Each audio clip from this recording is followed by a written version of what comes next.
The Lakers are off to a disappointing start, and many are blaming head coach Frank Vogel for the team's struggles. There are those that even want to have him fired. In this video, we'll discuss why the fans are angry at him and why firing him would be a mistake. Anytime a team is doing bad, people like to blame the coach. It's the easiest target and probably the easiest person to get rid of. Frank Vogel has made some questionable decisions this season, and it seems like he sticks to these bad decisions despite the consistent bad outcomes. A good example of this is playing Rondo and Westbrook at the same time. Most people that understand basketball know that that's an absolutely terrible idea.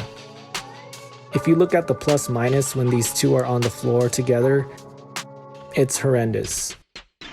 This is when the opponents usually go on huge runs. Why?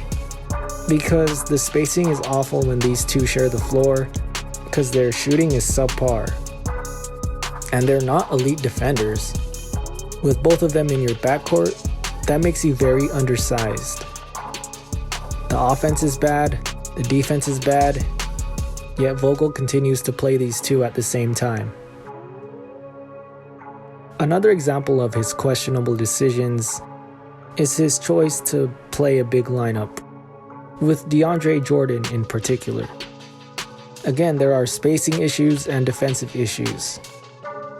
If you're playing two bigs, you should always win the rebounding battle when you're playing smaller teams. Yet somehow, with this lineup, they always find a way to lose that battle. And another thing that probably bugs me the most is playing 3-guard, sometimes even 4-guard lineups. These lineups are way too small to do anything meaningful defensively. Now, despite these questionable and frustrating decisions as a head coach, the Lakers shouldn't fire Frank Vogel. The biggest reason is quite simple. There aren't any better options out there. Honestly, who would you hire to replace Frank Vogel? Would you promote one of the assistants like David Fizdale? That's not a great option. His track record as a head coach speaks for itself. Phil Jackson's not going to come out of retirement, nor should he. Would you hire a college coach? Maybe someone from overseas? None of these are great options, and not something you can just thrust onto an already struggling team. You can't just fire a coach and not have someone lined up that you think will do a better job. Then you're just firing him to fire him. That just causes more problems. If he were to get fired, they would then have to implement a new system, the team would have to relearn everything, they would have to establish a relationship with the coach. It will be like restarting training camp all over again. It will set the team back even further.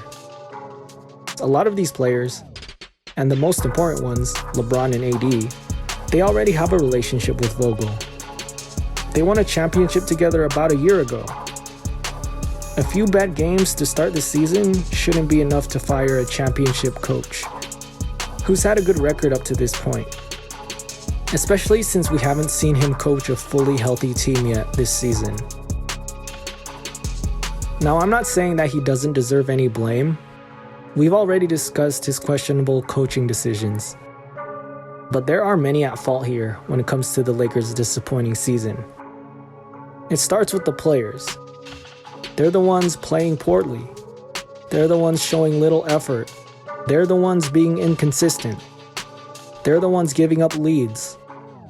And sure, you would expect the coach to instill some form of pride and have the players buy into a championship standard of basketball. But at the end of the day, it's the players that are on the court losing ball games. I think the person who deserves the most blame is Rob Pelinka. The real issue with this team is the roster construction. A player can only play to the best of his abilities, and a lot of these players are doing just that, and it's not enough. Sometimes you're just a bad defender, sometimes you're just a bad shooter. It's management's job to get the players that are capable of playing championship basketball. Pelinka focused too much on the offense.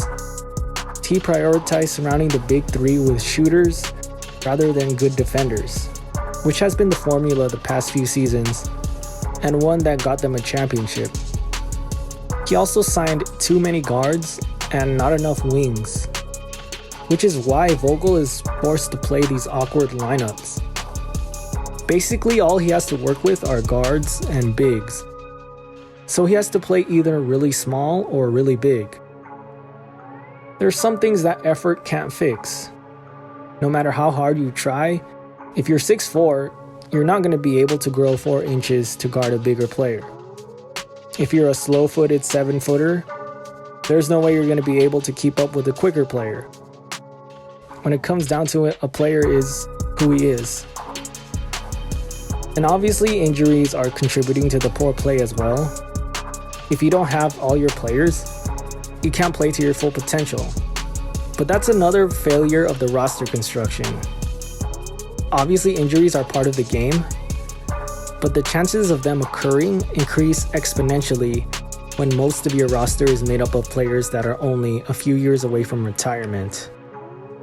Older players tend to get injured more frequently and are out for longer periods of time.